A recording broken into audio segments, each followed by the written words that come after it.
Hello, the name is Esther and I'm a student at Esther University.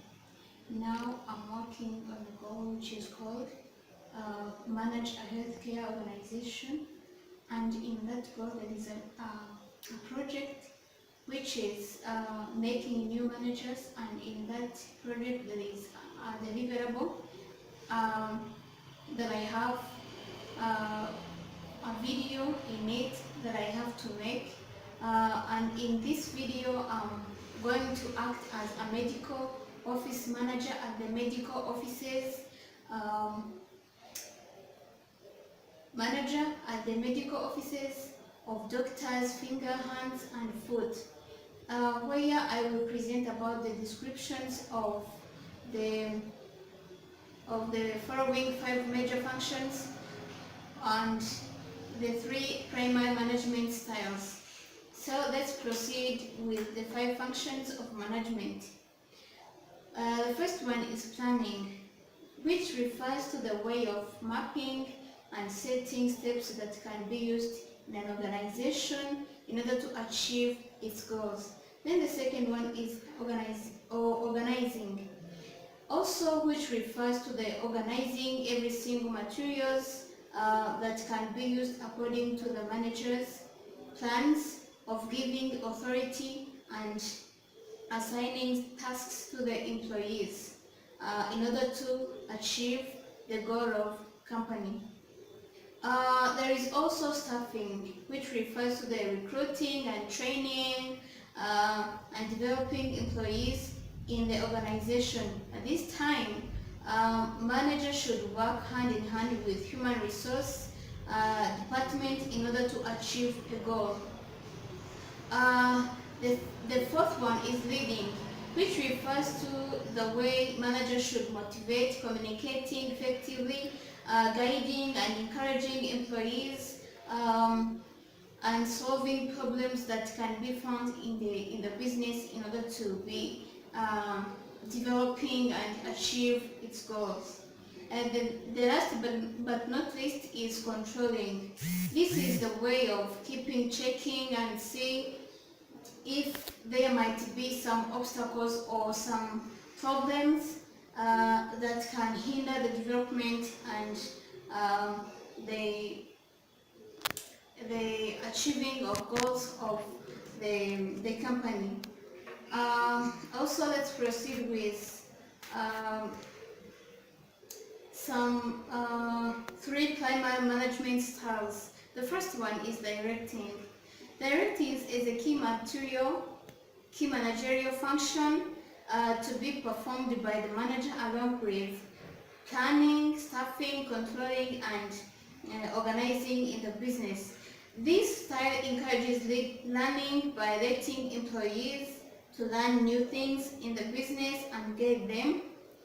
Also, this can favor the employees and company, as all employees want to bring innovations in order to achieve their goals. Here is some strengths and weaknesses of this style. Some of the strengths of directing are like this: can cater to nickel markets.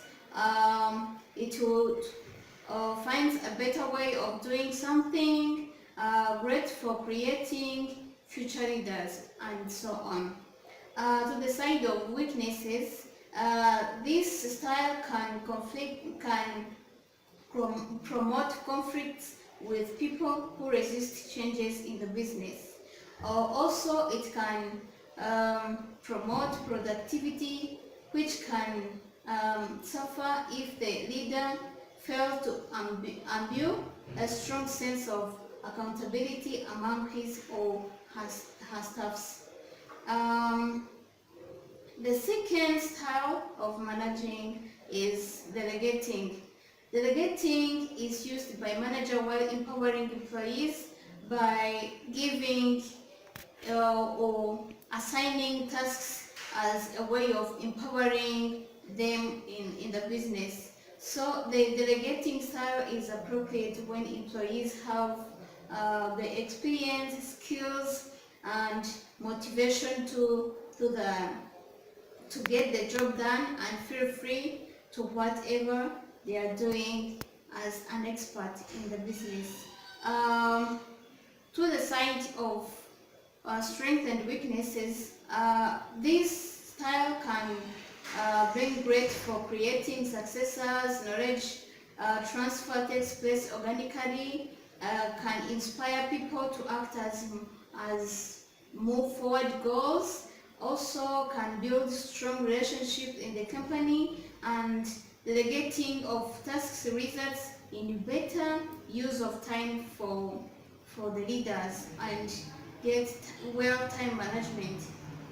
To the side or also on the weaknesses, this can not work with large team and organization in the organizations. Might discourage also independent work among staffs, while dependence on the leader can increase.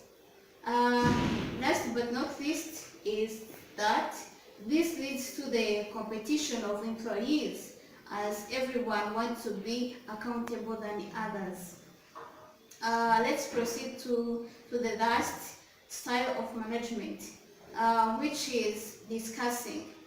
Discussing helps manager in different ways by using 5 key questions to a certain issue in order to come up with the right decisions and achieve business's goal as it could be.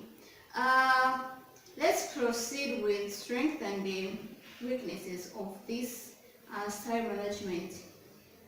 To the side of strength, it can improve creativity as they sit together and bring innovations, which can favor business. Another one is like it encourages to learn new things. It strengthens relationship among staffs and employees. It finds also a better way of doing something as everyone in the company bring constructive informations and innovations in order to come up with a strong act which can improve their development. Also, on the other hand of the weaknesses, it can encourage competitiveness among staff members, as everyone wants to be accountable than others. It can also conflict with people who resist changes, as it's normal in the business. Some people are resistant to change their ways of thinking, and they stuck on something which may lead to the conflict in the business. So I can say that thank you very much for listening to me. See you again.